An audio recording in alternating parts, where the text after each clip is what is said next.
നമസ്കാരം പ്രിയമുള്ളവർ, എല്ലാവർക്കും ഒരിക്കൽ കൂടി എൻ മീഡിയയിലേക്ക് ഹാർദമായ സ്വാഗതം.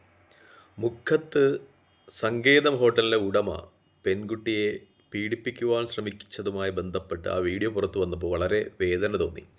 കാരണം പെൺമക്കളും സഹോദരിയുമുള്ള യാതൊരാളെയും വേദനിപ്പിക്കുന്ന തരത്തിലായിരുന്നു ആ പെൺകുട്ടിയുടെ അലറിക്കരച്ചിൽ. എന്നെ ഉപദ്രവിക്കരുത്, എന്നെ ഒന്നും ചെയ്യരുത് എന്നുള്ള ആ കരച്ചിൽ നമ്മുടെ മലയാളികളെ വല്ലാതെ പിടിച്ചുലച്ച ഒരു വിലാപമായിരുന്നു എന്ന കാര്യത്തിൽ യാതൊരു സംശയവുമില്ല. പ്രത്യേകിച്ചും ആദ്യം മകളോടെന്ന പോലെയൊക്കെ പെരുമാറി കുട്ടിക്ക് സ്നേഹപൂർവ്വം കണ്ണാടിയും മൊബൈലുമൊക്കെ വാങ്ങിച്ചു കൊടുത്തതിന് ശേഷമാണ് അയാളുടെ സംസാരത്തിൻ്റെ പ്രവർത്തികളുടെയൊക്കെ ഒരു ടോൺ മാറുന്നത് എന്ന് കുട്ടിയുടെ കുടുംബം വ്യക്തമാക്കുകയാണ്. അതുകൊണ്ട് തന്നെ ഒരു പിതാവിനോടുള്ള സ്നേഹവാത്സല്യത്തോടു കൂടി ആ കുട്ടി ആദ്യമൊക്കെ അയാളോട് ഇടപഴകിയിരുന്നു. പിന്നീട് അയാളുടെ സ്വഭാവത്തിൽ വ്യത്യാസങ്ങൾ പ്രകടിപ്പിച്ചതോടുകൂടി ആ പെൺകുട്ടി അയാളിൽ നിന്ന് മാറി നടക്കുവാൻ ശ്രമിച്ചു. എന്നിട്ടും നിരന്തരം ആ പെൺകുട്ടിയെ ശല്യം ചെയ്യുകയായിരുന്നു എന്നാണ് വ്യക്തമാകുന്നത്. ഒടുവിൽ ആ പെൺകുട്ടി ഇയാളുടെ ഈ ഹോട്ടൽ ഉടമ ദേവദാസൻ്റെ ഭാര്യയോട് പരാതിപ്പെടും എന്ന് പറഞ്ഞപ്പോഴാണ് അയാൾ ഇങ്ങനെയൊരു കൊടും പാതകത്തിലേക്ക് നീങ്ങിയത് എന്നാണ് ചാനൽ ആൾക്ക് കാണുമ്പോൾ വ്യക്തമാകുന്നത്. പ്രത്യേകിച്ചും അയാൾ വന്നത് ഈ വായ് മൂടിക്കെട്ടാനുള്ള ടേപ്പുമൊക്കെ ആയിട്ടായിരുന്നു എന്ന് പറയുമ്പോൾ അതിൻ്റെ ഒരു കാഠിന്യം, ആ കുട്ടിയെ കൊല ചെയ്യാനാണോ അപമാനപ്പെടുത്തിയിട്ട് എന്ന രീതിയിലൊക്കെ സംശയമുണ്ടാകുന്നു. മാത്രമല്ല ഒപ്പം 2 സഹായികളും കൂടി ഉണ്ടായിരുന്നു എന്നൊക്കെ പറയുമ്പോൾ വളരെ പേടി തോന്നുകയാണ്. നമ്മുടെ നാട്ടിൽ സ്ത്രീജനങ്ങൾക്ക് ജീവിക്കുവാൻ പറ്റാത്ത ഒരു സാഹചര്യമായി മാറിയിട്ടുണ്ടോ എന്ന ഒരു കാര്യത്തിൽ പ്രത്യേകിച്ചും പെൺകുട്ടികൾ ശ്രദ്ധിക്കേണ്ടിയിരിക്കുന്നു എന്നതാണ് കാര്യം.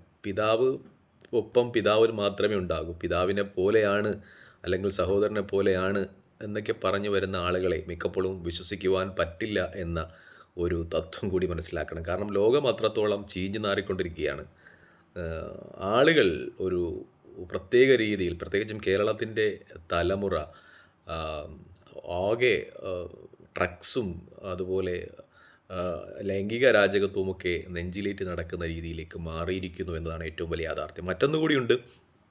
ഈ പെൺകുട്ടി അപമാനഭയത്താൽ ഈ സങ്കേതം ഹോട്ടലിൻ്റെ മുകളിൽ നിന്ന് ചാടി താഴേക്ക് പതിച്ച് നട്ടലിനൊക്കെ ക്ഷതമേറ്റ് ഹോസ്പിറ്റലിൽ കഴിയുന്ന സമയത്തും ഈ ദേവദാസ് എന്ന് പറയുന്ന ആൾ ആ പരിസരത്തൊക്കെ തന്നെ ഉണ്ടായിരുന്നു, പരസ്യമായി തന്നെ ഉണ്ടായിരുന്നു എന്നൊരു വാർത്ത ഇന്ന് ന്യൂസ് 18 പറയുന്നു. കാരണം അയാൾ ഈ പെൺകുട്ടിയെ പറ്റി അപവാദങ്ങളൊക്കെ പറഞ്ഞുകൊണ്ട് ആ സമയത്തും അവിടെയൊക്കെ ആ മുക്കം പരിസരത്തൊക്കെ കറങ്ങി നടന്നിരുന്നു എന്ന് പറയുമ്പോൾ നമ്മുടെ പോലീസിൻ്റെ ഒരു അപര്യാപ്തത സൂചിപ്പിക്കുന്ന കാര്യങ്ങളാണ്.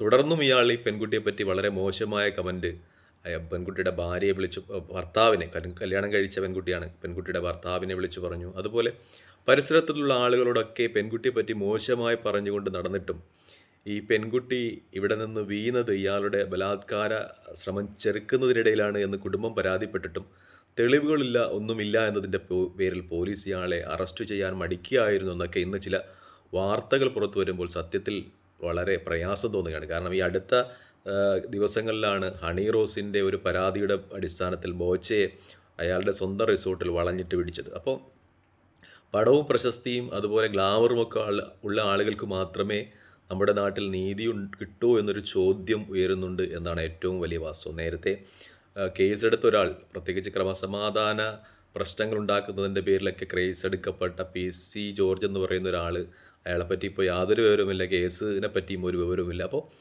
ഈ ലിമിറ്റഡ് ആൾക്കാർക്ക് മാത്രമേ ഇവിടെ നീതിയും നിയമവും ഒക്കെ നടപ്പാക്കപ്പെടുന്നുണ്ടോ എന്നൊരു ചോദ്യം ഉയരുന്നുണ്ട്. ഒരുപക്ഷെ സർക്കാർ ഇത്തരം കാര്യങ്ങൾ ഒക്കെ ശ്രദ്ധിക്കുന്നതിൽ വൈമനസ്യമുണ്ടായിരിക്കാം. കാരണം സർക്കാർ എന്ന് പറയുന്നത് എല്ലാ പ്രശ്നങ്ങളും നേരിട്ടിടപെടാൻ കഴിയുന്ന ഒരു സംവിധാനമല്ല. പക്ഷെ പോലീസിന് എന്തെങ്കിലും വീഴ്ച പറ്റിയാൽ അത് സർക്കാർ ഉണ്ടാകുന്ന വീഴ്ചയാണെന്നൊരു തിരിച്ചറിവ് ഉണ്ടാകണം എന്നാണ് എനിക്ക് പറയാനുള്ളത്. പ്രത്യേകിച്ച് ഇത്തരം കാര്യങ്ങളിൽ കൂടുതൽ ശ്രദ്ധയോടുകൂടി ഇടപെടലുകൾ ഉണ്ടാകണം. അല്ലെങ്കിൽ അത് സമൂഹത്തിൽ പ്രശ്നങ്ങൾ ഉണ്ടാക്കുന്നതിന് കാരണമാകും എന്നാണ് എനിക്ക് പറയാനുള്ളത്. പ്രത്യേകിച്ചും ഹണി റോസിൻ്റെയൊക്കെ പരാതിയുടെ മേലിൽ വളരെ പെട്ടെന്നാണ് നടപടിയെടുത്തത്. വളരെ പെട്ടെന്ന് നടപടിയെടുത്തു. ബോച്ചയെപ്പോലെ ഒരു വ്യാവസായിക പ്രമുഖനെ